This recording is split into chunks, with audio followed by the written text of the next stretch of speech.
The story begins, and we meet Steave, Cillian Murphy, the head teacher of a residential school called Stanton Wood. This school is meant for boys who find it difficult to adjust in mainstream education, those who are dealing with extreme emotional and behavioral difficulties. In the very first scene, we see a small BBC film crew from the Points West show setting up to interview Steave. Angus, the cameraman, is pinning a microphone to Steve's jacket. Steave seems fine at first, but the moment they say, "We're rolling," a strange look of anxiety washes over his face. He pauses for a moment, then abruptly asks the crew, "Do you mind if you just stop filming for a sec? I'm probably actually not okay with it." His self-doubt and the pressure he is under are evident in this first exchange. But after forcing himself to gather some strength, he tells them, "No, we should, we're here, we should do it, let's do it." It's as if he is compelling himself to face this stress.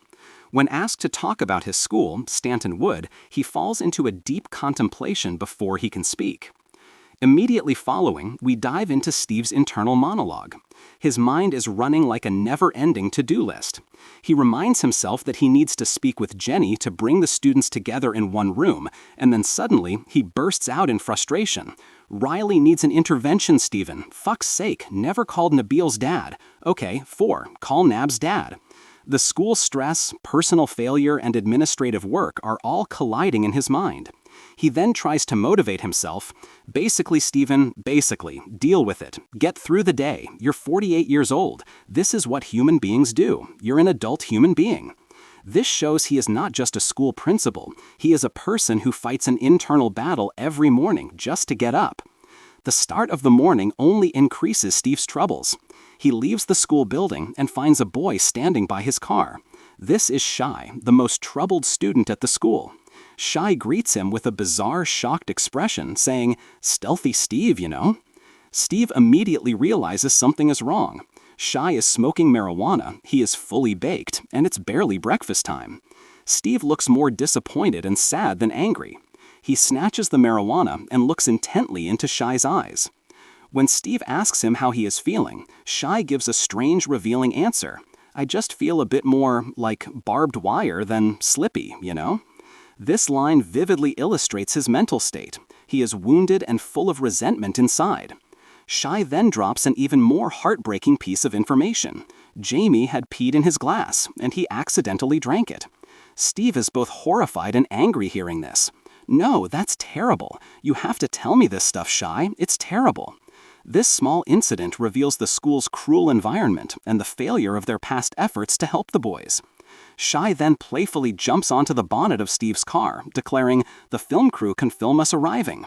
Steave screams at him in anger to get off. "No, absolutely not. Get off, Shai. Fuck, it's Thursday. Fuck, I'm gonna be late. Get off." This is the moment where Steve's professional facade starts to crumble.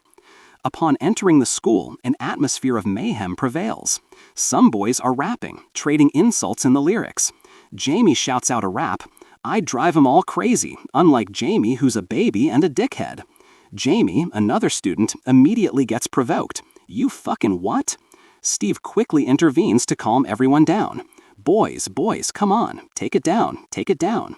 Steave then meets the film crew. Camila, the Points West reporter, Geff, the director, and Claire, camera. Steave gets angry when Geff mentions he is directing this piece. Steave thought it would only be a small segment. He is scared that the crew will highlight the school's shortcomings. Nearby, Shola, a young, motivated staff member, tries to speak with Steave privately. "Can I have a quick word?" Steave puts her off. "You're top of my list, promise." But he knows his priorities are misplaced. While they are talking, another fierce fight breaks out between Jamie and Riley. Riley is yelling, "Get off of me, you fucking cunt," and "I'll kill you." Steave and Shola rush over immediately. The boys are shoving each other, cursing, and making a huge disturbance. Steave forcibly separates them. Riley shots at Steave too. "Fuck off me, Steave." Jamie cries out, "You scratched my face, you little bitch." And Riley retaliates, "Fuck off, you fucking bloody homo." The savagery of this fight severely disturbs Steave. He immediately imposes a small punishment, taking away their pool table privileges, trying to bring this violence under control. Later, in the staff room, Steave and Jenny are talking. Jenny reminds Steave that he forgot about the local MP's visit. Hugh Montague-Powell was the MP due to visit the school as part of the filming. Jenny sarcastically tells him they should thank the MP for fucking our country in half, hinting at the school's potential funding cuts. Steave realizes the MP's visit is a political stunt that will put his reputation even further at risk. Meanwhile, the crew interviews students, asking, if 1996 Jamie could give 1990 Jamie some advice, what would it be? Jamie answers the question, revealing glimpses of his dark past. He starts sweetly, "Jamie, you sexy little bastard, give your nan a hug." Then he quickly turns aggressive. "Watch out for the little traitor fuckwads and bitches in this place. Can't trust any of them. Carry a blade. Fuck the police, you can't trust them either." He talks about drugs, friends, and violence. This interview shows how broken and angry these children are. Steave and Jenny discuss Shai's issues with self-harm and an eating disorder. Jenny reveals that Shai attempted to cut his wrist in a counseling session. Steave angrily says he believes Shai does all this for attention, but Jenny corrects him. Jenny emphasizes that Shai's inner life is extremely complex and self-destructive. Steave insists that Shai needs tough love, arguing that it's crucial to hold him accountable. During the staff meeting, Shola again expresses concern, saying she feels the punishments are too lenient and the school system isn't taking the boys seriously enough. Steave gets defensive, stating that the punishments are extremely even-handed, thoughtful, mild even, adding that if this were a normal school, the boys would have been expelled. At lunchtime, another small fight starts. A boy is posing like Alan Shearer. Then, perhaps between Shai and Jamie, another confrontation begins, involving swearing and pushing. Steave watches this, feeling overwhelmed, and screams with a powerful voice, "Everyone, just calm the fuck down." This marks a sign that Steave is reaching his breaking point. A little later, Shai is interviewed, asked the same question, if 1996 Shai could give 1990 Shai some advice. At first, Shai says he can't be arsed for it. Then, speaking with self-loathing, he says, "I just meant with myself. I just hate it, myself sometimes." He slowly starts to reveal his past. He talks about his addiction to drugs, weed, lemon hooch, rum, always wanting to be wasted, and being aggressive with his mother and stepdad. Then he shares a shocking admission. "I hurt a kid really badly, and I stabbed my stepdad." But he quickly adds, "Only in the finger, he's fine. It ended up being a bonding thing with us, and he's got chubby fingers anyway." Shai's words contain both his vulnerability and dark humor, showing how he has normalized his trauma. While Steave is in another part of the school, Geff and Claire, the camera crew, despite Steve's explicit refusal, secretly enter the boys' private rooms. They film the boys' personal belongings. Geff reveals a dark detail about Steve's private life. Steave told us specifically not to do this. He doesn't like to talk about it, but Steave was in a serious car accident about actually it's like more than 3 years ago now, and it was not good. I mean, literally, cutting him out of the car on a roundabout. This confirms that Steave himself is grappling with major mental health issues, which is the root of his anger and self-doubt. There, they find Shai's artwork in his room and a bag of rocks in a drawer. Shai's inner turmoil is now visible not just through dialogue, but through his personal possessions. By the afternoon, MP Hugh Montague-Powell has arrived at the school. His visit is purely a photo opportunity, as he greets Steave and the staff with a forced smile. When the MP visits a class, Shai asks a political question. "If we're such a brilliant school, why are you shutting us down?" The MP is flustered by the question and tries to answer awkwardly. There's been a little bit of confusion.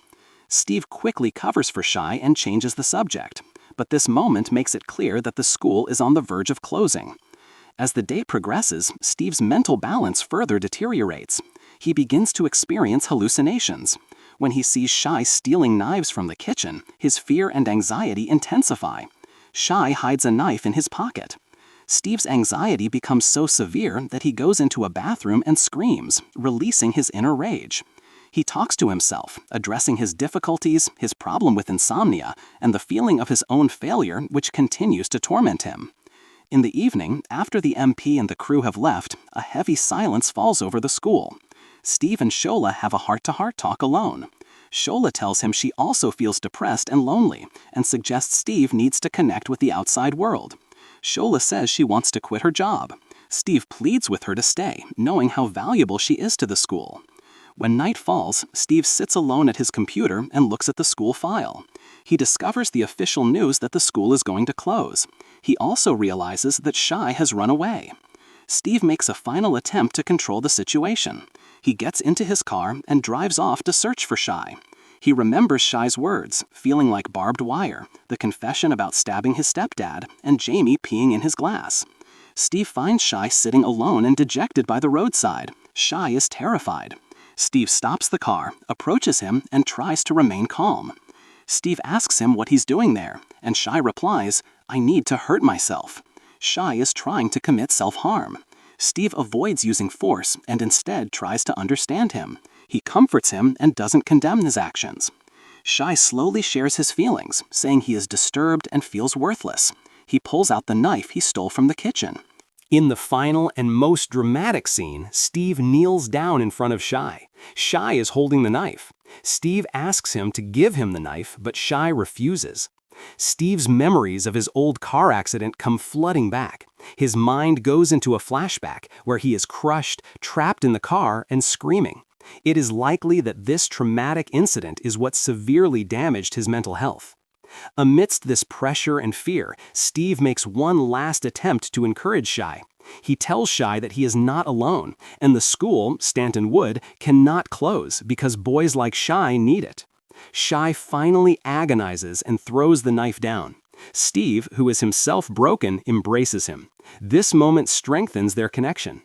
In the end, Steave and Shai return to the school. Shai is now calm. The next day, Steave is in the staff room where Shola tells him she has stayed. She did not resign.